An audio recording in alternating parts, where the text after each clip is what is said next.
Thanks for choosing this free Anfield Index podcast.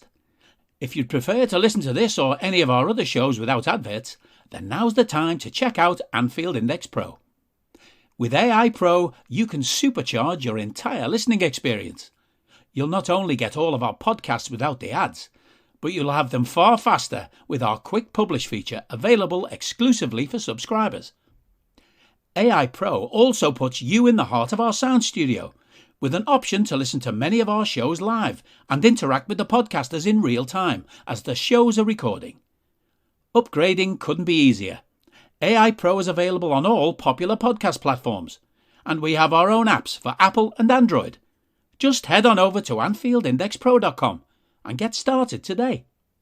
Hello and welcome to the Daily Red, your lunchtime catch-up on all things Liverpool FC on a Tuesday before Liverpool play Manchester United at Anfield in the Premier League. Now, first things first, obviously the news came out yesterday that Cristiano Ronaldo's son passed away, so we obviously send all our thoughts to him. That is absolutely horrible and something nobody should ever have to go through. He will not play tonight. However, it looks like there is an arrangement among Liverpool fans for a round of applause on the 7th minute. So if you are going, do make sure you take part in that. United will be without a number of other players as well. Obviously, we know Mason Greenwood won't be playing. He's out for reasons. Edinson Cavani won't be playing because he seemingly just doesn't want to play football. Fred is injured. McTominay is injured. Luke Shaw is injured. Raphael Varane is a doubt. This will be a patchwork United team. You're imagining something like De Gea in goal, Tellez left back, Dalot or Wan-Bissaka right back, Lindelof and Maguire in the middle, nice and slow. The midfield at the weekend was Bruno Fernandes, Paul Pogba, and Jesse Lingard. If it's the same, that will be quite fun. And then up front, Sancho, Rashford, Elanga is kind of what I think it will be, because they don't really have anyone else. Because despite all the money they've spent, they've got a really poor squad and there's not a whole lot of depth there. So that's what I'm guessing it will be up front. Elanga right, Sancho left, Rashford through the middle. Rashford's obviously in poor form. Sancho hasn't had a good season, though he has showed some signs of life since Christmas. Elanga is a talented player, but he's a kid with very little experience. That United team coming to Anfield might be the weakest United team that's come to Anfield since the 70s. I've said before, I think this is the worst United team since the 70s. I think even in the 80s, prior to Ferguson taking over, they still had great players. They had Paul McGrath, they had Brian Robson, they had Norman Whiteside. You look at that current team of what I've lined out there with those players missing, and it's not great. Even bring those players back in, it's still not up to much. There's no cohesion in that team. There's no structure to that team. None of the pieces really fit together all that well. You've got Wan-Bissaka, Maguire, and Shaw, who all are more comfortable in a deeper block. You've got Varane, who wants to go and defend the halfway line. You've got De Gea, who's terrified to leave his penalty area. Now, it would be fine if they just took Varane out, put Lindelof in, but then you've got a 45 million Rafa Varane sitting on the bench, and he is the best centre-back they have.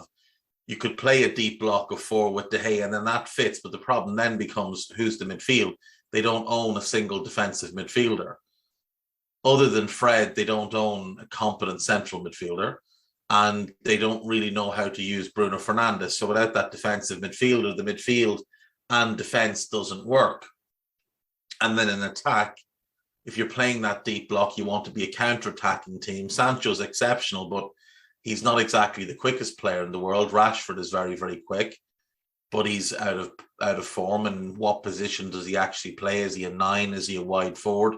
Is he caught in between in a similar way to Divock Origi, like a more talented version of Divock?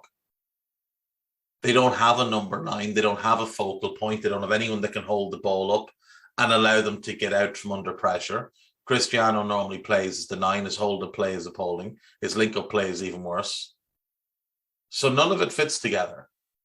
And when you start to take pieces out of it, it gets even worse. It gets substantially worse. And if their midfield is Bruno, Pogba, and Jesse Lingard, they might not see the ball for long stretches, depending on who Liverpool play. So obviously then the questions become, who plays for Liverpool tonight? Now, I would like to see Klopp run back the team that played Saturday. Go with the same team that started Saturday, start to make changes on 60, and then rotate at the weekend for the Everton game. Then bring back this team, the team that played Saturday, for Villarreal. Then rotate again for the league, then the same team again for Villarreal. I want to see Naby and Thiago on the pitch together as much as possible, because the more they play together, the more of an understanding they develop. And those two with Fabinho is the midfield. It has to be. That's by far the best midfield we have. I think the front three that played at the weekend is the best front three. There are games I'd like to see Bobby play through the middle over Sadio, because I think his hold-up play and his link play is better. But Sadio is more of a goal threat and offers more pace, obviously. But Salah and Diaz as the wide players, I think, is the way to go. Now, it's harsh on Jota, who's had an excellent season. But again, coming off the bench, I think can be his best role. I've said all along, I think he's your fourth starter. He's not an every game starter. If you're picking your best 11, he's not in it. But he plays most games with his ability to play right side, left side, or through the middle. So you can have 4 starters for 3 positions and run with that. Next season, I'd like to see us have 4 starters for 3 positions in midfield. Fabinho, Thiago, Naby, plus a new signing. And Bobby is your 5th attacker. Henderson's your 5th midfielder. I think that's ideal. We've got 3 centre-backs for 2 positions. We've got a great backup left back. I'd like to see us add a backup right back. But when you look at our squad, that's all we really need. Compare and contrast that to the United squad, where they spend far more money than us. And look how much they need. They need a bit of everything. They need depth in defence. They need a couple of starting defenders, certainly a right back. You'd like to see an upgrade of a goalkeeper if you're a United fan. You need a holding midfielder. You need depth in central midfield. And you need a number 9. And you probably wouldn't go amiss bringing in at least one more body somewhere else in that attacking area. For us, backup right back, starter quality midfielder, and we would be absolutely set to go again next season across all competitions. From there, it's just a matter of, does Sadio leave? If so, you replace him. Does Gomez leave? If so, you replace him. And they'll only leave if they want to leave. They won't be asked to leave or anything like that, I wouldn't imagine. Although with Sadio's contract situation, who knows? But we go into this game in a much stronger position than they do. We should go into this game full of confidence after the weekend. An outstanding victory over Manchester City. A great performance. The type of performance that puts a marker down, should we meet them again, perhaps in a Champions League final, that midfield is the midfield to start. That's the midfield that should start in the Champions League the rest of the way, and in the FA Cup final against Chelsea. That 3 in midfield. Because they're the 3 that give us the best chance to win football matches. And then bringing Henderson on 70 with his energy, with his drive, can be beneficial to us as long as we're a couple of goals up. Then the fundamental mistakes that he makes aren't an issue. This is Anfield. Have a 10 things to know ahead of Liverpool versus Manchester United, put together by young Henry Jackson. And that begins with a season to forget for Manchester United, which I think we can all agree with. The sacking of Ole Gunnar Solskjaer, that's something we'd all like to forget. We all wish he was still the man in charge, because when Ole was at the wheel, he at least knew this was never going to change. The post-Ferguson slump continues. Liverpool fans know all too well about being the best in the country for decades, only to fade into obscurity soon after. All of a sudden, it's 9 years since Alex Ferguson left United, and there's been no title to celebrate. They haven't won a trophy since 2017 when Jose Mourinho brought them the League Cup and Europa League.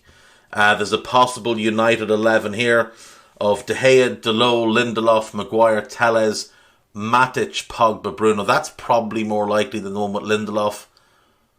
Maybe Ralph left Matic out at the weekend with an eye on this one. But Matic, Pogba, Bruno, that's a midfield we carve apart. Elanga, Sancho, there's Cristiano's in this, but unfortunately he won't be there. This was obviously put together beforehand. Who's out for Liverpool? Nobody. Everybody is fit and well at the moment, which is a very promising thing for the Reds and a nice change.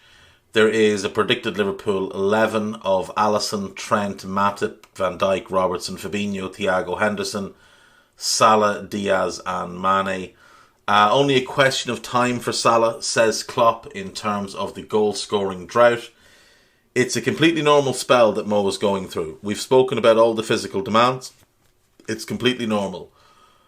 Look, the guy's played a ridiculous amount of football. When he went to AFCON, his team were playing 120 minutes basically every game. Last 5 games at home to United. So last season, obviously, there was the 0-0 in front of an empty Anfield. The season before, it was 2. The season before, it was 3. And there was 2 goalless draws before that. I don't expect a goalless draw tonight. Did you know? This is an unknown. So it is unknown whether or not Konate will start, but his record since joining Liverpool suggests that he should. He has made 22 appearances and is yet to taste defeat. 17 of those games have ended in wins with 5 draws. The 2-2 at home to Brighton, his most disappointing result, and obviously there was reasons why we threw away that 2-goal lead there. He's still raw at times and will improve further in the years to come, but he has already enjoyed a huge influence. He's been outstanding. Martin Atkinson will be the man in the middle.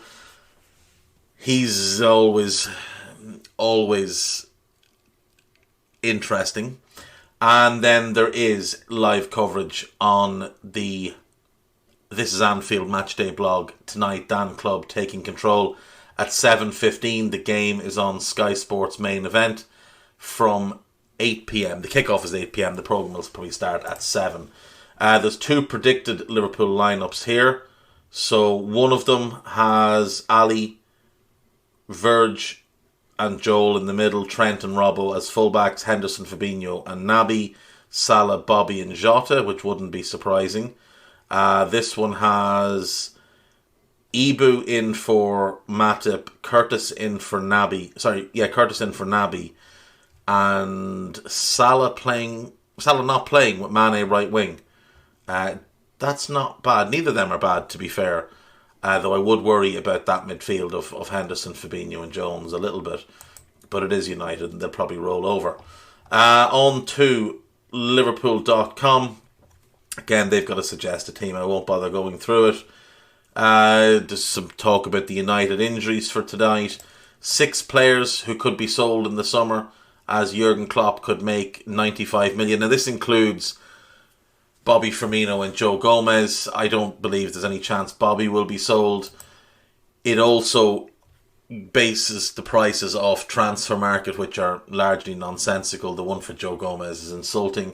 Liverpool could seal perfect transfer for 17 million, as 100 game record is ideal. FSG, reminder, this is Adam Hlozek. Steven Gerrard debate unanimously settled. So this was basically the match of the day, talking Lampard or Gerrard, and Shearer, Micah Richards and Gary Lineker all picked Gerrard. Liverpool dealt 26 million per year transfer blow. The Daily Mail have a story claiming that City have agreed personal terms with Erling Haaland. No one else has reported it, so we'll wait and see. On to AnfieldIndex.com. There's a piece here by the machine. Stephen Smith put some respect on Klopp's name. Do give that one a listen. There is a new Under Pressure, which is absolutely outstanding. The 2 Dans and Cy Brundish talking about Naby Keita's performances of late. Outstanding. And there is a new Rival Recon Harry Setti, joined by rich red voices. I haven't listened yet, but I know it's going to be good, so do give that one a listen as well. And that is me for today. Enjoy the game tonight, and happy birthday, Guy Drinkle, the man that makes this place run. See you tomorrow. Bye-bye. We hope you enjoyed listening to this Anfield Index show. Please be sure to subscribe to our channel so future podcasts find their way to your device automatically. There's nothing quite like fan engagement, and we'd love to know what you think of anything discussed on this show. The best way to get in touch is over on our free Discord community, where both podcasters and listeners debate the hottest LFC topics 24/7. Sign up free now at AnfieldIndex.com/Discord. You won't regret it. You can also follow us on Twitter at Anfield Index and find us on Facebook by searching for Anfield Index. Oh, and before you go, we'd love it if you could leave us a 5-star review on your favourite podcast app. It only takes a couple of seconds, and it means the world to the people who create these free shows.